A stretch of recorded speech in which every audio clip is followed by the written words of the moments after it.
بسم اللہ الرحمن الرحیم۔ السلام علیکم۔ ہم ہیں ندیم حق اور آج ہم آپ کی خدمت میں حاضر ہیں اپنے ایک افسانے کے ساتھ۔ اس افسانے کا عنوان ہے شب بسر ہوئی۔ شب بسر ہوئی، ملاحظہ فرمائیے۔ گل بہادر صاحب دقیانوسی نہ تھے، شاید پرانے وقتوں کے ہو گئے تھے۔ وقت کے تیز رفتار پہیوں سے ان کو شکایت نہ تھی، بریک فیل ہو جانے سے خوف کھاتے تھے۔ زمانے کی چال سے نہیں، اس کی چلن کے شاکی تھے۔ تغیر کو سبات صحیح، مگر ایسا کیا کہ مولوی فضل الرحمن انگریزی کے الفاظ بڑبڑانے لگے یا عمران خان فرفر اردو بولنے لگے۔ وہ دنیا بھر میں دوستوں و عزیزوں کو برقی رقعے اور مراسلے بھیجتے اور خوش ہوتے، مگر مکتوب نگاری کی روایت کے خاتمے پر نوحہ بھی پڑھتے۔ ایک دن ہماری فیس بک کی 300 دوستوں کی فہرست دیکھی اور پھر گویا ہوئے، بھئی یہ تمہارے سارے دوست جعلی رولیکس گھڑیاں ہیں۔ ان کے اس بے باک تبصرے سے دل پر چوٹ سی لگی۔ جب تک بہو کواری ساس واری، بہادر صاحب نے اپنی بات مکمل کی اور ہم نے ان کی بات پہ کچھ غور کیا تو صحیح معلوم ہوئی۔ برس اوپر کی بات ہے، گل بہادر صاحب ایک دن بلا اطلاع ہمارے گھر آ گئے۔ بھائی کل ہی ہم وطن سے واپس آئے ہیں، وہ جوش کے ساتھ بولے۔ تمہارے لیے کچھ سوغات لائے تھے، سوچا آج ہی دے آئیں۔ عشرے گزر گئے، جوانی کے سیاہ بال سفید ہو چلے، ماتھے کی شکنیں مستقل ہو گئیں، آنکھوں کے عدسے دھلنانے لگے، مگر وہ اپنے آبائی شہر کو ہنوز وطن ہی کہتے۔ وطن کے ذکر پر ان کی آنکھوں میں ایسی چمک پیدا ہو جاتی جیسے اندھیری رات میں جگنو ٹمٹما رہے ہوں۔ ہمیں معلوم نہیں تھا کہ آپ وطن گئے ہوئے تھے۔ بھائی ہم کو جب بھی موقع ملتا ہے گھر ہو آتے ہیں۔ وہ خود کو صوفے پہ گراتے ہوئے بولے، تم تو جانو ہو گھر ہمیں اپنی مری ماں کی طرح یاد آتا ہے۔ یہ بات ان کے منہ سے غیر ارادی طور پر نکل گئی۔ اداسی کے گہری لہر لمحہ بھر کے لیے ان کے سرخ و سفید چہرے پر چھا گئی، آنکھیں کچھ ڈبڈبا گئیں، مگر انہوں نے جلدی خود پر قابو پا لیا، گلا کھنگار کے آواز میں تھوڑی سی سختی پیدا کی اور آپ دیدہ آنکھیں فوراً خشک ہو گئیں۔ ہم نے بھی موضوع سخن فوراً بدل دیا، بھئی آپ آم نہیں لائے؟ خدا کی قسم، گل بہادر صاحب بولے، کھانا خراب ہو ان کتوں کا، اگر ہمارے سامان پر بھوک نہ دیتے تم اس وقت آموں کے مزے لوٹ رہے ہوتے۔ عمروں کے فرق اور مزاجوں کے تفاوت کے باوجود گل بہادر صاحب سے ہماری شناسائی وقت کے ساتھ دوستی میں ڈھل گئی تھی۔ گل بہادر صاحب پکے کاروباری تھے، مکان کے کرائے میں کوئی رعایت نہیں کی۔ کرائے کی ادائیگی میں 5 دن سے زیادہ تاخیر ہو جائے تو پینلٹی لگانے میں تعامل نہیں کرتے۔ ہم نے بھی کبھی نہ ان کے مکان کو خراب کیا، نہ انہوں نے بھی کبھی مرمت وغیرہ کروانے میں بخل سے کام لیا۔ ایک دفعہ جب ہماری ملازمت چھٹ گئی تو خدا جانے ان کے دل میں سویا ہوا کون سا جذبہ جاگ اٹھا کہ کرائے کی ادائیگی میں 3 ماہ کی مہلت دے دی۔ یہ جذبہ ہمدردی تھا، یہ سرمایہ کار کی دوراندیشی۔ مہلت کے خاتمے پر کل کرایہ پینلٹی و شکریہ کے ساتھ وصول کیا اور اسی شام باربیکیو پارٹی میں بھی مدعو کر گئے۔ جب ہماری شادی ہوئی تو پرتکلف دعوت دی اور بیگم کو قیمتی تحفہ بھی عنایت فرمایا۔ دروازے پر رخصت کرتے وقت ہماری پرانی گاڑی پر نظر ڈالی اور نصیحت فرمائی، گاڑی نئی اور بیوی پرانی ہونی چاہیے، بصورت دیگر دونوں پر خرچہ لگا رہتا ہے۔ یہ نصیحت ہماری نئی نویلی بیگم کو بہت پسند آئی۔ ہماری شناسائی کے ابتدائی زمانے میں انہوں نے ایک دن فون کیا، آ جاؤ دیسی چینل پر مشاعرہ آ رہا ہے۔ پورے 2 گھنٹے تک وہ کافی پہ کافی پیے جاتے، سگار کے دھوئیں کو فضا میں چھوڑتے اور جھوم جھوم کے اچھے شعروں پر کھل کر داد دیتے۔ جب ہمیں پیاس معلوم ہوئی تو پانی کا پوچھا۔ بہادر صاحب بولے، تکلف کیسا، فریج سے کچھ نکال لو۔ ہم نے دروازہ کھولا، شیشے کے ٹھنڈے شفاف شیلف پر ڈائٹ کوک اور بیئر کے کین قرینے سے سجے تھے۔ ڈائٹ کوک بیئر کی قربت میں سے مغموم سب بستہ تھے، جیسے ابھی اپنے کسی محبت کرنے والے کو مٹی دے کر آئے ہوں۔ بیئر کین جو اپنی قامت میں کوک سے ڈھوڑا اونچے تھے، بڑی شان سے استادہ تھے، جیسے ابھی دشمن کی مفتوحہ مورچوں پر جھنڈا لہرایا ہو۔ ان کے یک بستہ چہروں اور نقری جسموں پہ ایسی چمک تھی جیسے شب چہاردہ میں کسی دوشیزہ کا بھیگا بدن۔ اللہ معاف، انسان کا جی للچا جائے۔ بہادر صاحب نے آواز دی، ہمارے لیے بھی ایک کوک نکال لاؤ، آج ہمارا مے نوشی کا دن نہیں۔ پھر وہ اپنی تمام تر سنجیدگی کے ساتھ بولے، جمعرات اور جمعے کو ہم بادہ نوشی نہیں کرتے، یہ اللہ اور رسول کے دن ہیں۔ اچھا تو آپ سے ملاقاتیں صرف انہی دنوں میں ہوا کریں گی؟ بہادر صاحب ہنس دیے۔ بات مگر ہنسی کی نہ تھی، ان کا احترام ہمارے دل میں کچھ اور بڑھ گیا۔ ہفتے کے 2 دن تو وہ اچھے مسلمان تھے۔ سب کہتے ہیں کہ اچھے مسلمان تو گل بہادر صاحب کے دادا تھے۔ اصل نام تو ان کا فردوس بہادر تھا، لوگوں میں حضور بابا کے نام سے جانے جاتے ہیں۔ ساری زندگی انگریز کی فوج میں ملازمت کی، صوبیدار ہو کے پینشن پائی۔ آخری عمر میں بیمار رہنے لگے تو اپنی وراثت زندگی ہی میں تقسیم کر دی کہ بعد میں جھگڑا فساد نہ ہو۔ سب کچھ بانٹ دیا لیکن جائیداد کا سب سے قیمتی حصہ پاس ہی رکھ لیا۔ یہ پوربی طرف شہر کی آخری حد میں واقع زمین کا ایک زرخیز ٹکڑا تھا جو ان کو وراثت میں ملا تھا۔ لوگوں نے صلاح دی زمین بیچ دو، اچھے دام مل جائیں گے، لیکن حضور بابا نے فیصلہ کر لیا تھا کہ باپ دادا کی اس زمین کو کسی نیک کام میں لگائیں گے۔ اس زمین پر مسجد بنانے کا اعلان کر دیا اور یہ بھی ٹھان لی کہ مسجد کی تعمیر صرف اپنے پیسوں ہی سے کروائیں گے۔ بہتوں نے اس کار خیر میں حصہ ڈالنا چاہا مگر انہوں نے سبھوں سے معذرت کر لی۔ ٹھیکیدار کو بھی سختی سے منع کر دیا، کسی کا کوئی مال پیسہ مسجد کے لیے ہرگز قبول نہ کرے۔ جب سے مسجد کی بنیاد کھودی ان کا یہ معمول بن گیا تھا کہ صبح سویرے وہاں پہنچ جاتے اور ہر کام کی خود نگرانی کرتے ہیں۔ عمارت مکمل ہونے کو آئی تو ایک دن صبح صادق عجیب خواب دیکھا۔ ایک خوبصورت مسجد بادلوں میں پرواز کرتے ان کے گھر کے سامنے آ ٹھہری ہے۔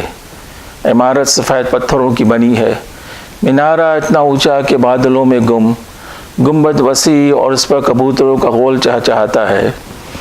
مسجد کے وسیع اور کشادہ شفاف صحن کے وسط میں ایک چھوٹا سا تالاب ہے جس میں ایک اونچا فوارہ کھڑا ہے۔ کھڑکیوں سے روشنی سراب کی مانند امن آتی ہے جو آنکھوں کو خیرہ کیے دیتی ہے۔ حضور بابا بارش کی ہلکی پھوار میں صحن کے ٹھنڈے فرش پر دھیرے دھیرے چل کر مرکزی دروازے کے قریب جاتے ہیں کہ آواز سنائی دیتی ہے، ادخلوها بالسلام آمنین، ادخلوها بالسلام آمنین۔ اونچے چوبی دروازے کے دونوں پٹ خود بخود واہ ہو جاتے ہیں۔ وہ اندر داخل ہوئے تو آنکھیں چندھیا گئیں، خود کو ایک وسیع ہال میں پایا۔ فرش سرخ رنگ کے دبیز قالینوں سے آراستہ ہے، سنہرے منقش اونچے ستون چھت کو مضبوطی سے تھامے کھڑے ہیں۔ چھت اتنی اونچی جیسے آسمان سے بغل گیر ہو۔ دیواروں کی آرائش نہایت پرشکو جس کی مثل و نظیر شاید کہیں اور نہ ہو، لبان کی خوشبو مدہوش کیے دیتی ہے۔ ماحول قندیلوں کی روشنی سے نور افشاں۔ حضور بابا منبر کے سامنے ٹھہر جاتے ہیں، متحیر نگاہوں سے ہر شے کو بغور دیکھتے ہیں۔ جہاں نظر پڑتی نوراً علی نور۔ اچانک نظر منبر کے اوپر ٹھہر جاتی ہے، غور کیا تو معلوم ہوا وہاں ایک اینٹ کی جگہ خالی رہ گئی ہے۔ اذان کی آواز کانوں میں پڑی تو حضور بابا کی آنکھ کھل گئی۔ پھٹتے انبساط سے ان کا رواں رواں جھوم رہا تھا، جسم سے لبان کی خوشبو آتی تھی، چہرے پہ بارش کے قطرے ہنوز موجود تھے۔ ابھی فجر کی نماز بھی مکمل نہ ہو پائی تھی کہ ان کے دل میں خالی اینٹ کی حقیقت القا ہو گئی۔ بس اب کیا تھا، آگ بگولا ہو گئے۔ بو پھٹتے ہی خشم آلود حضور بابا ٹھیکیدار کی تلاش میں نکل کھڑے ہوئے اور دیکھتے ہی اس کی گردن دبوچ لی۔ او بدبخت، تجھے منع کیا تھا کسی اور کا مال میری مسجد میں نہ لگانا۔ کاٹو تو لہو نہیں، ٹھیکیدار جان گیا پکڑے گئے، خیر نہیں۔ خدا کی قسم میرا کوئی قصور نہیں، بڑھیا رو رو کے میرے سر ہو گئی تھی۔ ٹھیکیدار بمشکل سانس لیتے ہوئے بولا، اللہ کے واسطے نبی پاک کے صدقے ایک اینٹ میرے نام بھی لگا دو۔ پورے 10 روپے دیے تھے۔ کوئی اور ہوتا تو خدا جانے حضور بابا کیا کرتے۔ ٹھیکیدار سید زادہ تھا، زیادہ ڈانٹ ڈپٹ نہ کی۔ بڑھیا پہ غصہ کیا نکالتے، وہ تو ان کی اپنی بیوہ بہن نکلی۔ مسجد کا افتتاح ہونے سے ایک رات قبل فردوس بہادر انتقال کر گئے۔ حضور بابا مسجد کی افتتاح کی خوشی تو نہ دیکھ سکے مگر اکلوتے بیٹے کی کالج جانے کی خوشی ضرور دیکھی۔ بابا جی اپنے خاندان کے پہلے فرد تھے جو کالج گئے تھے۔ حضور بابا کی خوشی کا کوئی ٹھکانہ نہ تھا۔ بابا جی بھی بڑے محنتی طالب علم ثابت ہوئے۔ کالج مکمل کر کے وکالت میں داخلہ لیا۔ چند سالوں میں تعلیم مکمل کر کے بڑا نام پیدا کر لیا۔ ایڈوکیٹ شاہ بہادر کا نام مقدمہ جیتنے کی ضمانت بن گیا۔ زمین جائیداد کاروباری جھگڑوں کے معاملات میں خصوصی مہارت رکھتے تھے اور اس میں بڑی شہرت پائی۔ زیادہ وقت نہ گزرا کہ پیشہ ورانہ مصروفیات اتنی بڑھ گئیں کہ فرد واحد پر مشتمل پریکٹس بڑی لا فرم میں بدل گئی۔ گھر میں روپے پیسے کی ریل پیل ہو گئی، مگر شاید یہ سب کچھ کافی نہ تھا۔ ایڈوکیٹ صاحب سیاست کی طرف مائل ہونے لگے۔ جب وکالت پر سیاست کا تڑکا لگا تو دنیا ہی بدل گئی۔ ان کی شہرت شہر کی حدود سے نکل کر دور دور پھیل گئی۔ انتخابات ہوئے تو بآسانی اسمبلی کی نشست جیت لی اور وزیر کے عہدے پر براجمان ہو گئے۔ وہ بھی دوسرے سیاستدانوں کی طرح شہرت اور اقتدار کے نشے میں مخمور رہنے لگے۔ ایڈوکیٹ صاحب کوئی فرشتہ تو تھے نہیں۔ بہتی گنگا میں انہوں نے بھی ہاتھ دھوئے۔ قانون سازی سے زیادہ جال سازی میں مشغول رہنے لگے۔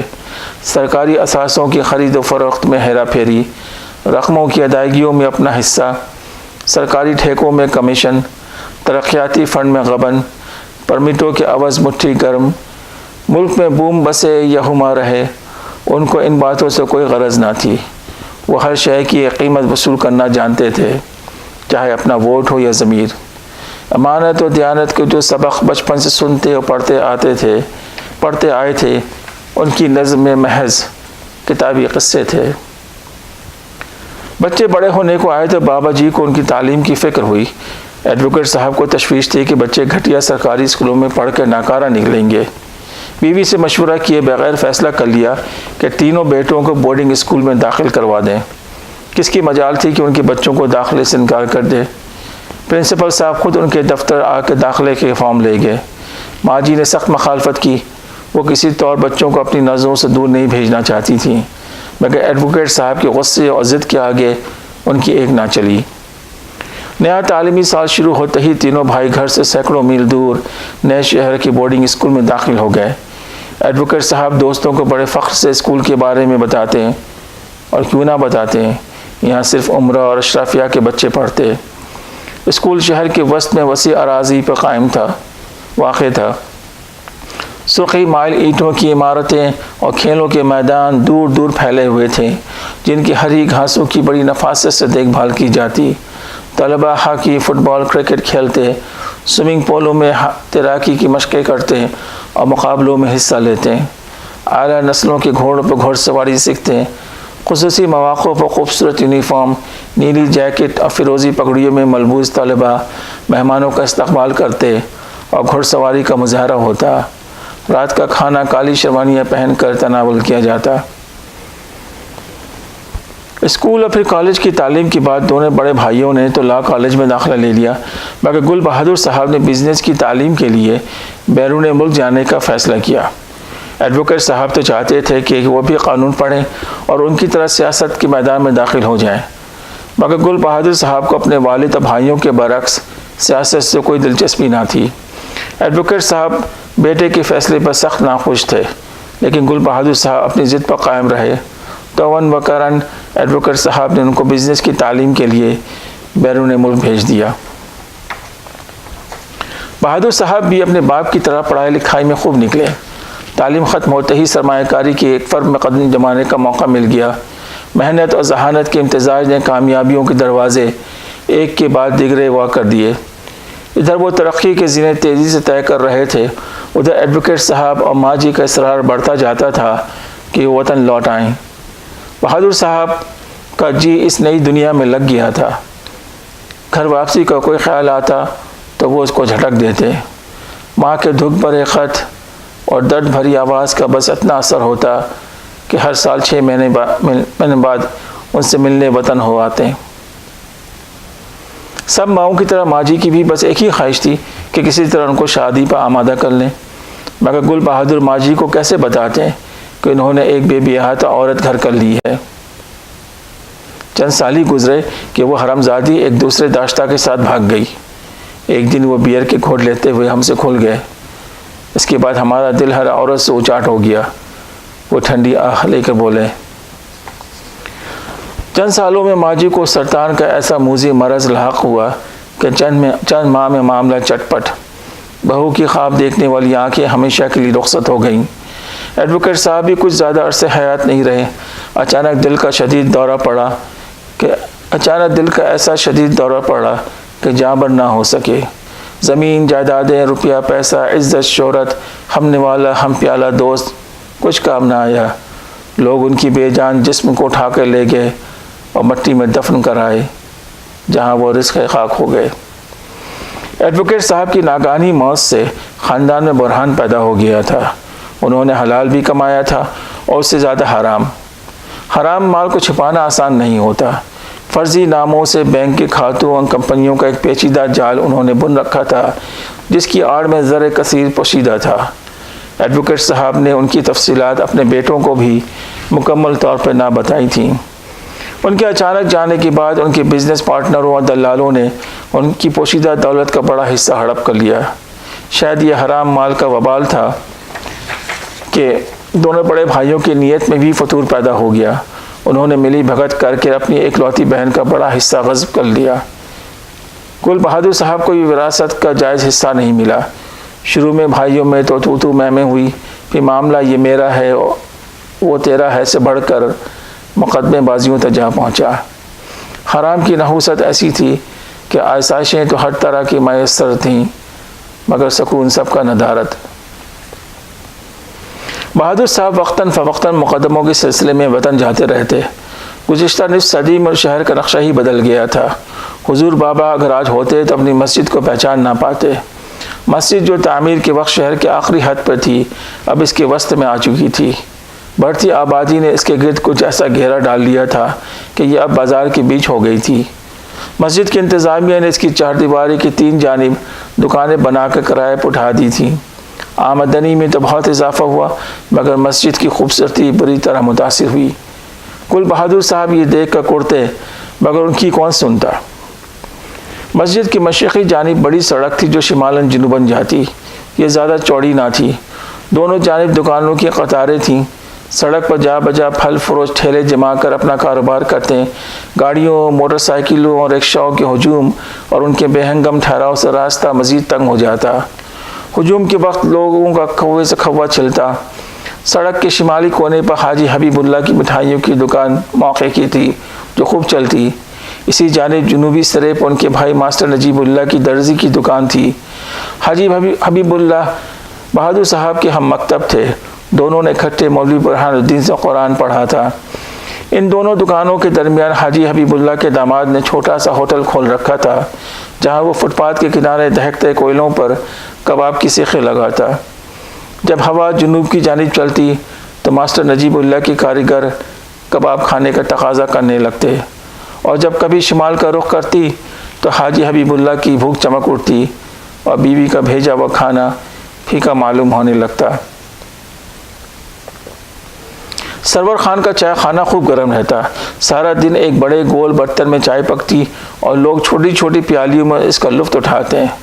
جھوٹوں پر خدا کی لعنت، مشہور تھا کہ سرور خان ذائقے اور سرور پیدا کرنے کے لیے چائے میں تھوڑا سا نشہ ملا دیتا ہے، مگر کس میں ہمت تھی کہ اس سے پوچھ کر دکھا دے۔ چائے خانے کے بالکل سامنے گلاب خان کی سینڈلوں کی دکان تھی۔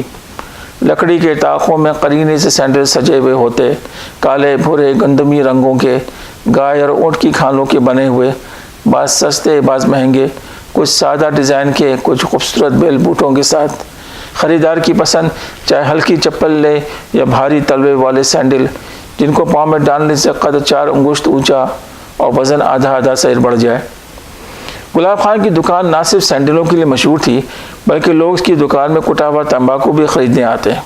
گلاب خان تمباکو کے پتوں کی ایک بڑی مقدار کو پتھر کے ایک بڑے گول ڈبے میں ڈالتا، اس میں کچھ پانی اور ایک خاص وزن سے چونا ملاتا، پھر اس کا ایک ملازم لکڑی کے ایک بھاری دستے سے اس کو گھنٹوں کوٹتا، حتیٰ کہ یہ مرکب باریک ہو جاتا۔ چند ہفتوں میں اس کی رنگت کائی کی طرح ہو جاتی۔ اس کو چھوٹی چھوٹی ڈبیوں میں بھر کے فروخت کیا جاتا۔ لوگ اس کی ایک چٹکی دانتوں کے درمیان یا ہونٹوں کے نیچے دباتے اور لطف اندوز ہوتے ہیں۔ ڈاکٹر عصمت جان کی کلینک بھی وہاں تھی، ہومیوپیتھی کے ڈاکٹر تھے، اللہ نے ان کے ہاتھ میں شفا دی تھی، لوگ دور دور سے علاج کے لیے آتے۔ وہ گل بہادر صاحب کے ٹوپل بدل بھائی تھے، ان سے خوب گاڑی چھنتی۔ ان کی دوستی کے سبب گل بہادر صاحب کو بھی ہومیوپیتھی کا کچھ شغف ہو گیا تھا۔ اپنے ڈاکٹر دوست سے پوچھ کر انہوں نے عام استعمال کی دواؤں کے بارے میں بہت کچھ جان لیا تھا۔ ایک چھوٹی سی 24 صندوقچی میں ڈاکٹر عصمت جان کی دی ہوئی درجنوں دوائیں جمع کر لی تھیں۔ ایک مرتبہ ہمارے پاؤں میں موچ آ گئی تو فوراً اپنی صندوقچی لے کر ہمارے گھر آ گئے۔ لو یہ کالی فاسفورس کی 6 گولیاں ہر 2 گھنٹے کے بعد چوسو۔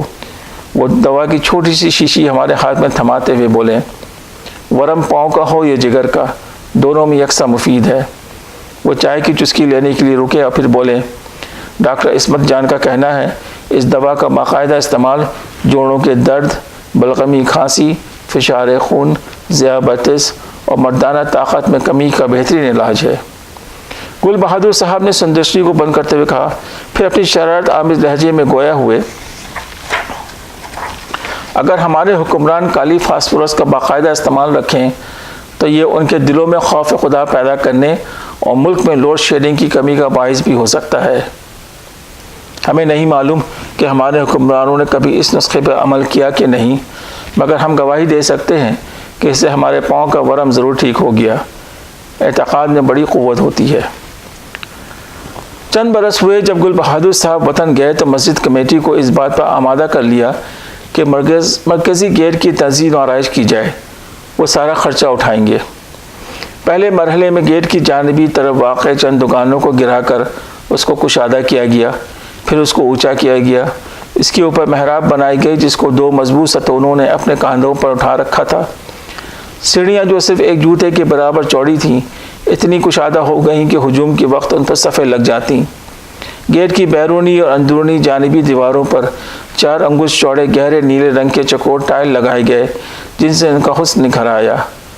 مسجد کمیٹی نے حسب وعدہ یہ دروازہ ان کی والدہ مرحومہ کے نام موسوم کر دیا۔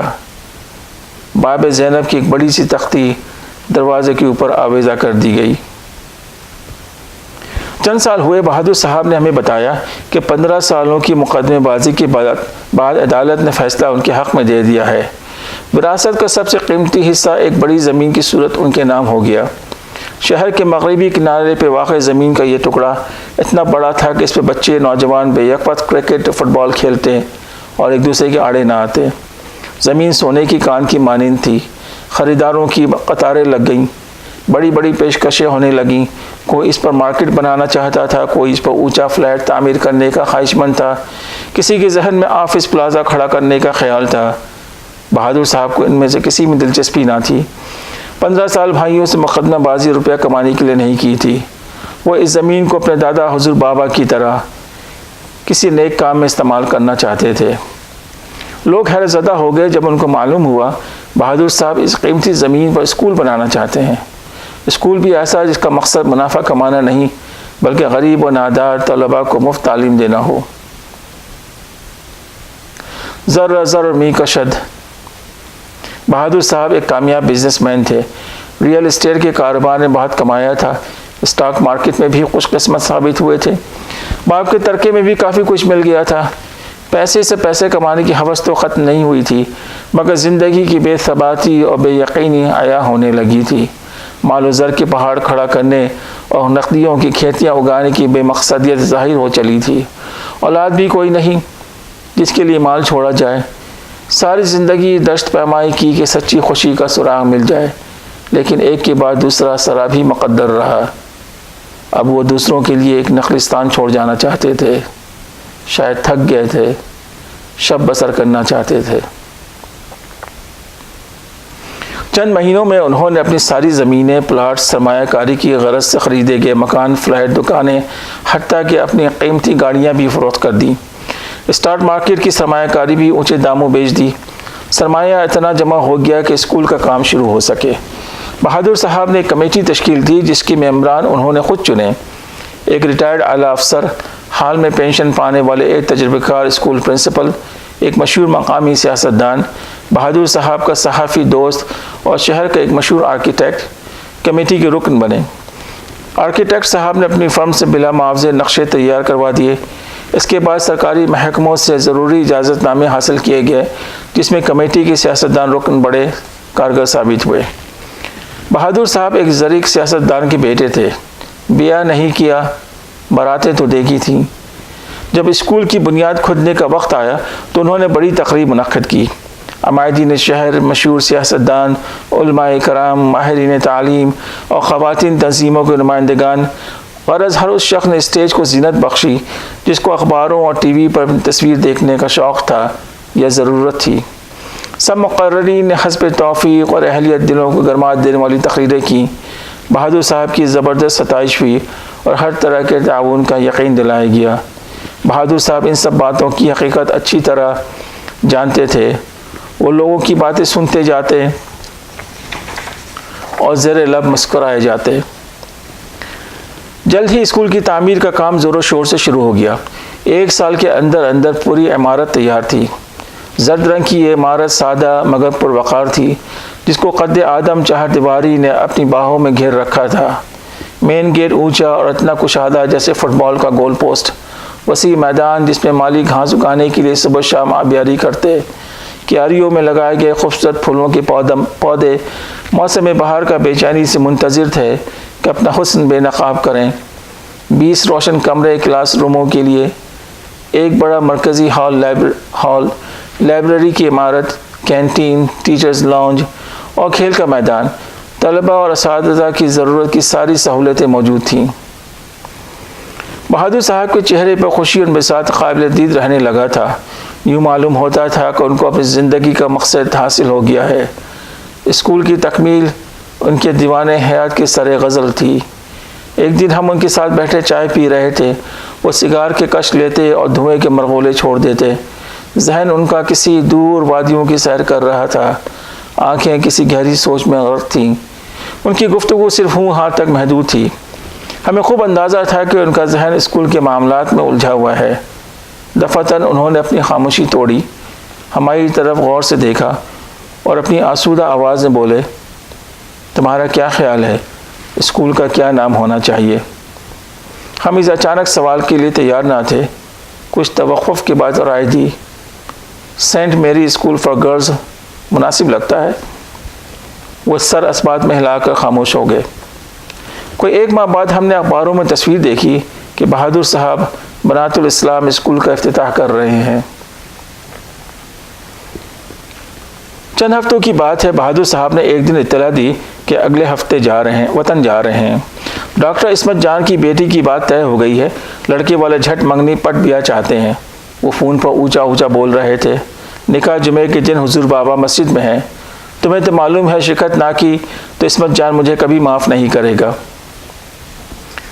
عصمت جان گل بہادر کو بھائیوں کی طرح عزیز رکھتے ہیں۔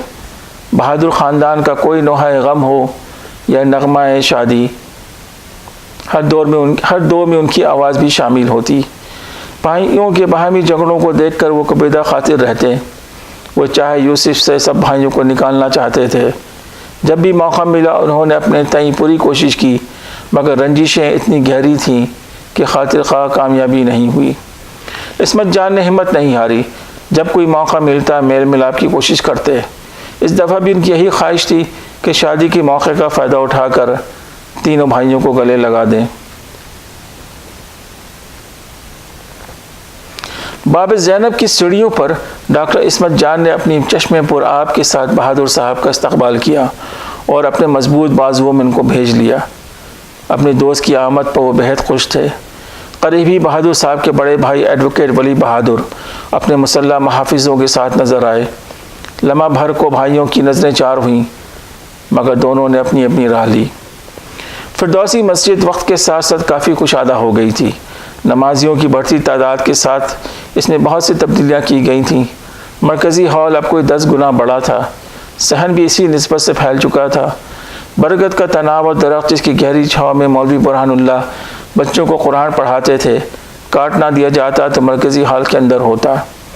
وضو کا حوض جو پہلے صرف 6 ہاتھ لمبا اور 4 ہاتھ چوڑا تھا اور اس میں کنویں کا پانی مشکیزوں سے بھرا جاتا، اب ایک چھوٹے تالاب کی صورت تھا۔ بجلی کی موٹر سے اس میں پانی بھرا جاتا،